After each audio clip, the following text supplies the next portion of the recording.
बंधुगण नमस्कार। मैंने इसके पहले आपको पंचायत आम निर्वाचन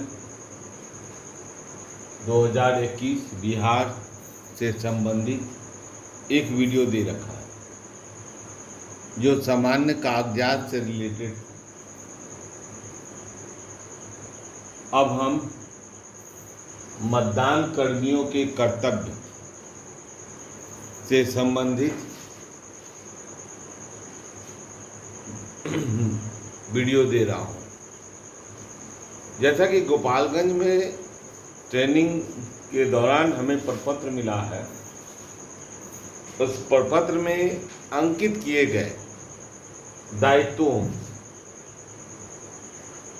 को मैं बतलाने का प्रयास करूंगा। लेकिन एक बात हम लोग समझने का प्रयास करें, कोई भी मतदान होता है उसमें जितने भी मतदान कर्मी होते हैं वे एक टीम वर्क में करते हैं और एक दूसरे को सहयोग करके आगे बढ़ते हैं।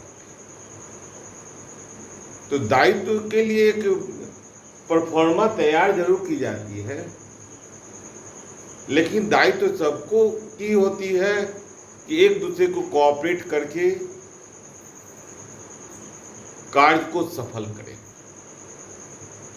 तो आइए हम शुभकामना के साथ कार्य की ओर चलें। सबसे पहले मैं मतदान पदाधिकारी, प्रथम मतदान पदाधिकारी P1 के दायित्वों के बारे में, कर्तव्यों के बारे में चर्चा करते हैं। सबसे पहले मतदाता उन्हीं के पास आता है, P1 के पास आता है। वे उपलब्ध कागजात के आधार पर पहचान करते हैं। पहचान के कई कागजात आते हैं। ईपिक तो सबसे नंबर 1 पहचान होता है। उसके बाद अदर जैसे आधार, पैन कार्ड, ये सब के जो भी निर्देशित होते हैं उन पहचान पत्र को लेकर के मतदाता आता है। उन्हीं मतदाता के आधार पर और एक रिपोर्ट भी देनी रहती है कि कितने ईपिक से दिए, कितने अदर से दिए। तो ईपिक के लिए 1 और अदर के लिए 2 अंकित करते हुए उपलब्ध कागजात के आधार पर वे मतदाता जो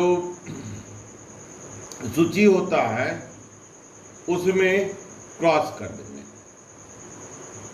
एकल क्रॉस करेंगे, डबल क्रॉस नहीं करेंगे। एकल क्रॉस ऐसे होता है, सिंगल जैसा कि बनाया हुआ है, फिगर में आपको दिया हुआ है, और डबल क्रॉस ऐसे होता है।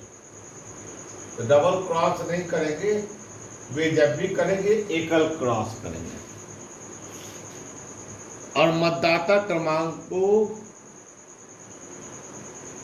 महिला के केस में, पुरुष के लिए तो केवल एकल क्रॉस कर देंगे। महिला के केस में वे मतदाता क्रमांक को गोल घेरा से घेर देंगे। अनुक्रमांक और नाम एवं विशिष्ट अन्य विशिष्टों को वे जोड़ से पढ़ेंगे ताकि मतदान अभिकर्ता सुन ले और उन्हें चिन्हित कर ले।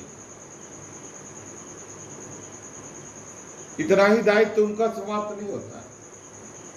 मतदान समाप्ति के बाद मतपेटिका एवं ईवीएम व आवश्यक प्रपत्र जमा करने हेतु वे पीठासीन पदाधिकारी प्रिजाइडिंग ऑफिसर के साथ संग्रह स्थल तक जाएंगे।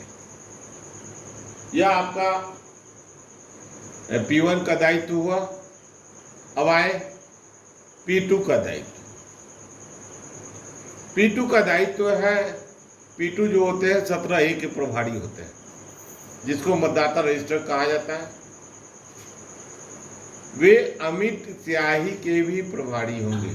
बाएं हाथ के तर्जनी, त्वचा और नाखून के बीच थोड़ा सा ऐसे लगाएंगे कि रीछ तक फैल जाए, मतलब खूब अच्छी तरह से फैल जाए,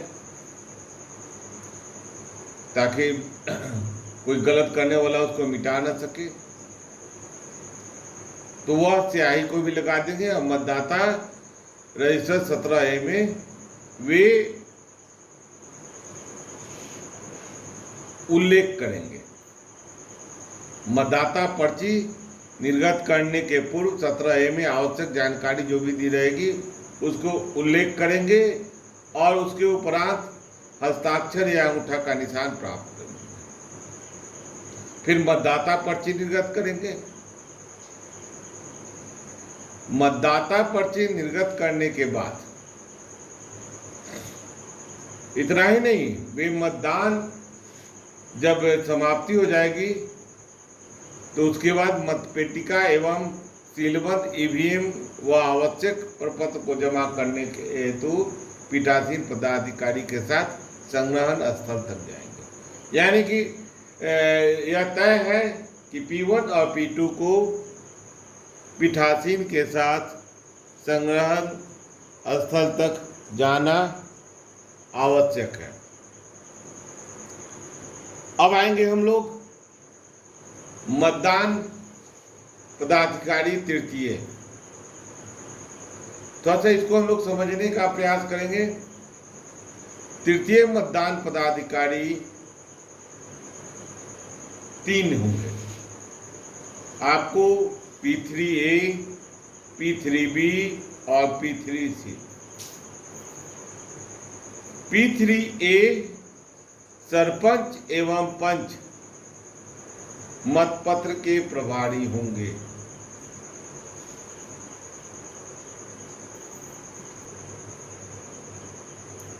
P3A सरपंच एवं पंच मतपत्र के प्रभारी होंगे।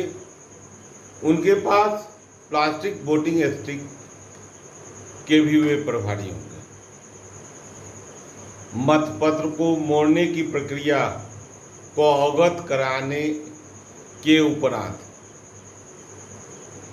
प्रतिपर्णों पर हस्ताक्षर, अंगूठा का निशान प्राप्त करेंगे एवं मतदाता क्रमांक को अंकित करेंगे। प्रतिपर्ण पर पहचान के आधार पर इपिक 1 या अन्य 2 अंकित करेंगे। मतपत्रों को अलग अलग पहले खड़ा फिर क्षैतिज मोड़ कर देंगे। फिर मतपत्र को खोलकर मतदाता को देंगे तथा मतदान को चिन्हित करने वाली मुहर वोटिंग स्टिक देंगे। इसके बाद मतदाता को P3C के पास जाने को कहेंगे। P3C नहीं होगा, P3B होगा। इसको हम अभी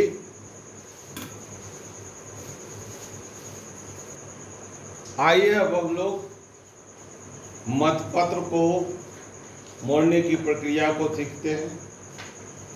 देखिए, पहले कहा गया है कि पहले खड़ा ऐसे मोड़ेंगे और इतना कस के मोड़ेंगे कि यह पूरा दाग हो जाए, यह चिन्ह आ जाए। पहले खड़ा फिर क्षैतिज। ऐसा करने से होता है कि जो भी मोहर लगेगा वह उसी कैंडिडेट में रह जाएगा, वह एक भी बैलेट बर्बाद नहीं होगा। तो यह प्रक्रिया को जरूर करेंगे और मतदाता को बतलाएंगे भी कि इनको खोल करके इसी ढंग से मोड़कर फिर बैलेट बॉक्स में डालना है। आइए फिर आगे चलते हैं हम लोग। P3B के पास जाने को कहेंगे, P3A फिर P3B के पास जाने को कहेंगे। P3B मुखिया एवं ग्राम पंचायत के सदस्य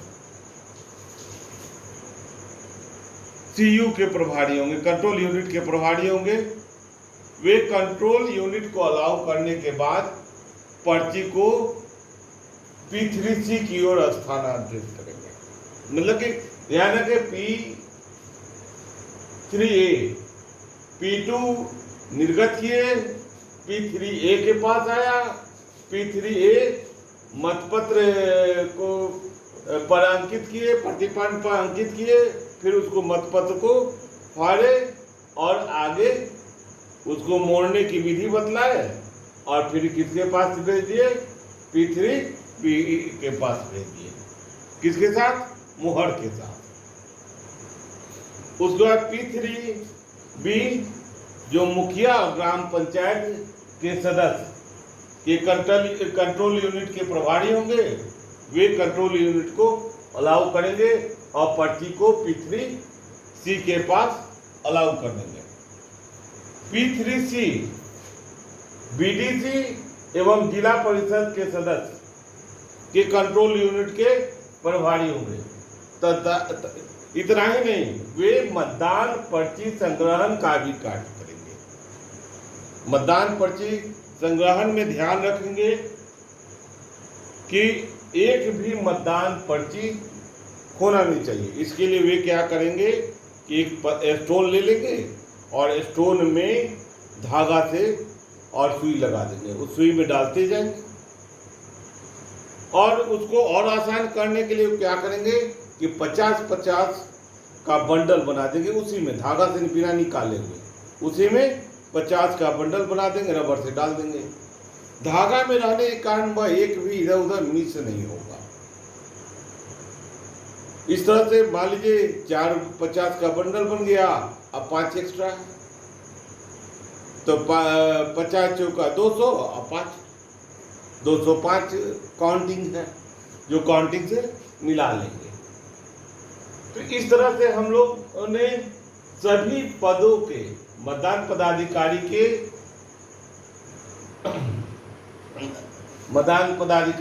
1, 2 और 3 के दायित्वों को समझा। इतना ही नहीं, पीठासीन के दायित्व के बारे में कहेंगे तो पूरी की पूरी देखरेख तो उन्हीं की का दायित्व। सभी को सफल संचालन करने के लिए अग्रणी भूमिका पीठासीन की हुई। वे मृदुल भाषा का प्रयोग करते हुए सभी सदस्यों, जो भी मतदान कर्मचारी का टीम है, उनके साथ अच्छा व्यवहार करते हुए निष्पक्ष और शांतिपूर्ण ढंग से मतदान प्रक्रिया को संपन्न करेंगे। तो अब हम आपसे विदा लेते हैं।